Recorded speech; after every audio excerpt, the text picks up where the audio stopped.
An extract from Charlie and the Chocolate Factory by Roald Dahl. Charlie entered the shop and laid the damn 50 pence on the counter. One Wonka's Whipple Scrumptious Fudge Mellow Delight, he said, remembering how much he had loved the one he had on his birthday. The man behind the counter looked fat and well fed. He had big lips and fat cheeks and a very fat neck. The fat around his neck bulged out all around the top of his collar like a rubber ring. He turned and reached behind him for the chocolate bar. Then he turned back again and handed it to Charlie. Charlie grabbed it and quickly tore off the wrapper and took an enormous bite. Then he took another and another, and oh, the joy of being able to cram large pieces of something sweet and solid into one's mouth. The sheer blissful joy of being able to fill one's mouth with rich, solid food. You look like you wanted that one, Sonny, the shopkeeper said pleasantly. Charlie nodded, his mouth bulging with chocolate. The shopkeeper put Charlie's change on the counter.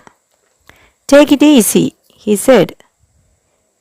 It'll give you a tummy ache if you swallow it like that without chewing. Charlie went on wolfing the chocolate.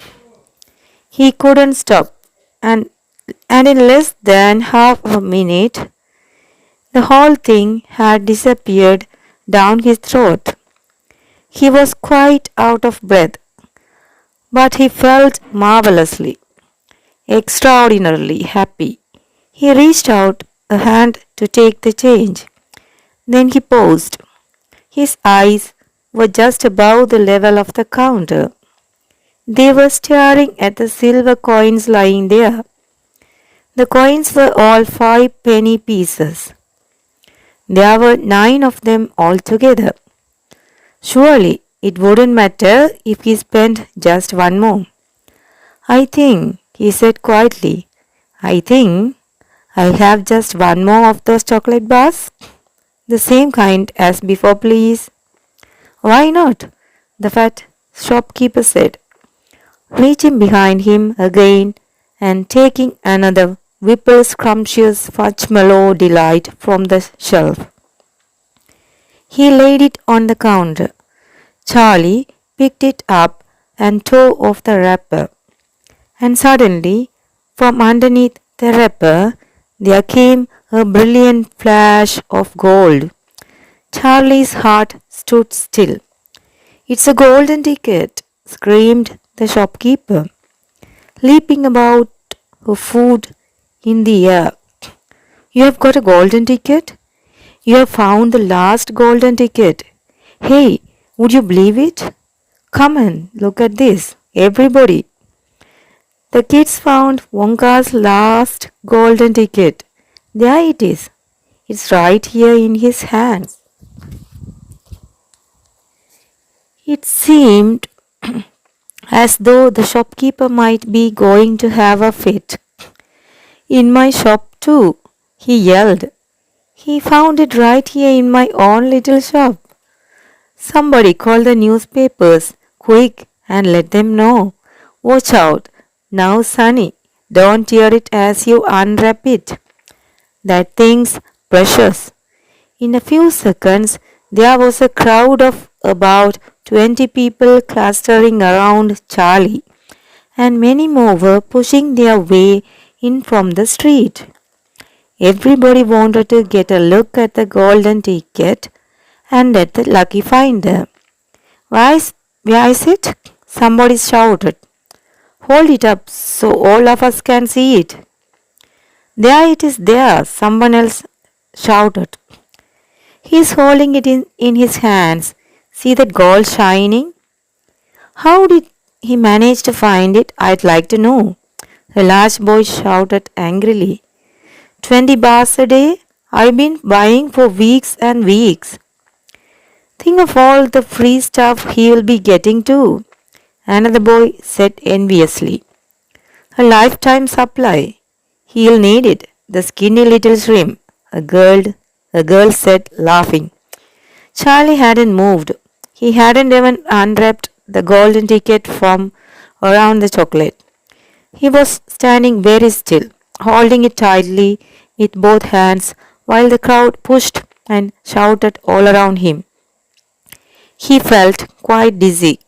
There was a peculiar floating sensation coming over him, as though he were floating up in the air like a balloon. His feet didn't seem to be touching the ground at all. He could hear his heart thumping away loudly somewhere in his throat. At that point, he became aware of a hand resting lightly on his shoulder, and when he looked up, he saw a tall man standing over him. Listen, the man whispered. I'll buy it from you. I'll give you 50 pounds. How about it, eh? And I'll give you a new bicycle as well, okay?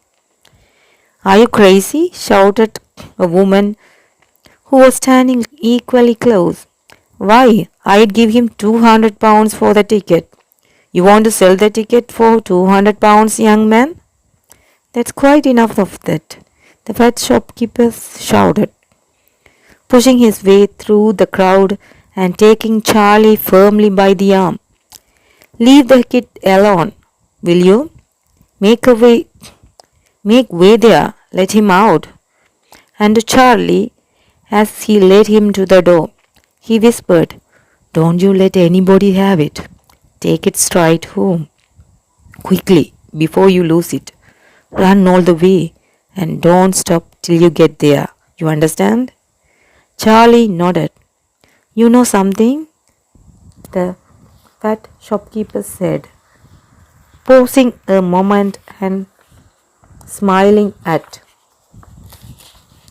Charlie. I have a feeling you needed a break like this. I'm awfully glad you got it. Good luck to you, Sonny. Thank you, Charlie said, and off he went, running through the snow as fast as his legs would go.